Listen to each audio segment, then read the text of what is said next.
ಅನನ್ಯ ಚಿತ್ರಗಳ ಮಾಹಿತಿ ಯೂಟ್ಯೂಬ್ ವಾಹಿನಿಗೆ ನಿಮ್ಮೆಲ್ಲರಿಗೂ ಸ್ವಾಗತ. ಇಂದಿನ ಸಂಚಿಕೆಯಲ್ಲಿ ವಜ್ರೇಶ್ವರಿ ಕಂಬೈನ್ಸ್ ಸುವರ್ಣ ಮಹೋತ್ಸವದ ಸಂಭ್ರಮದೊಂದಿಗೆ ಈ ಸಂಚಿಕೆಯನ್ನು ಪ್ರಾರಂಭಿಸುತ್ತೇವೆ.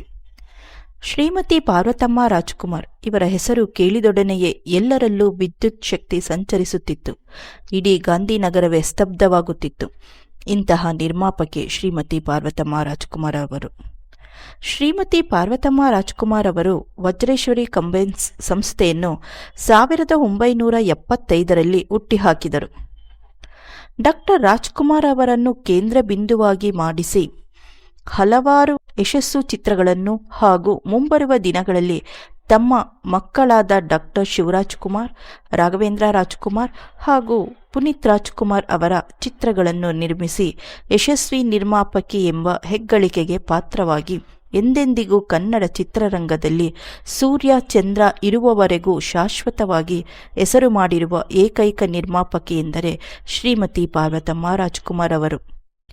ಈ ಸಂಸ್ಥೆಯಲ್ಲಿ ಮೂಡಿಬಂದಂತಹ ಪ್ರಥಮ ಚಿತ್ರ ತ್ರಿಮೂರ್ತಿ, ಬಳಿಕ ಪ್ರೇಮದ ಕಾಣಿಕೆ, ಅದಾದ ನಂತರ ಶಂಕರ್ ಗುರು ನಿರ್ಮಾಣ ಮಾಡಿದ ಪಾರ್ವತಮ್ಮ ರಾಜ್ಕುಮಾರ್ ಅವರು ಆ ಚಿತ್ರ ಕಂಡ ಯಶಸ್ಸು ಅವರು ಮತ್ತೆ ಜೀವನದಲ್ಲಿ ಹಿಂತಿರುಗಲೇ ಇಲ್ಲ.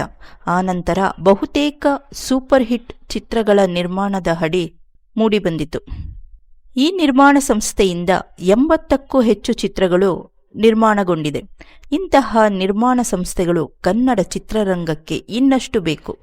ಒಳ್ಳೆಯ ಸಾಂಸಾರಿಕ ಚಿತ್ರಗಳು, ಅರ್ಥಪೂರ್ಣವಾದ ಚಿತ್ರಗಳು, ಕುಟುಂಬ ಸಮೇತ ವೀಕ್ಷಿಸುವಂತಹ ಚಿತ್ರಗಳು ಕನ್ನಡ ಚಿತ್ರರಂಗಕ್ಕೆ ನಿರ್ಮಾಣವಾಗಲಿ ಎಂದು ಆಶಿಸೋಣ.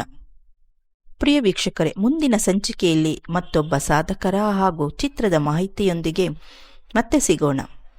ಈ ಸಂಚಿಕೆಯನ್ನು ವೀಕ್ಷಿಸಿದ ಎಲ್ಲ ಚಿತ್ರ ಪ್ರೇಮಿಗಳಿಗೂ ನಮಸ್ಕಾರ. ಈ ಮಾಹಿತಿ ನಿಮಗೆ ಇಷ್ಟವಾದಲ್ಲಿ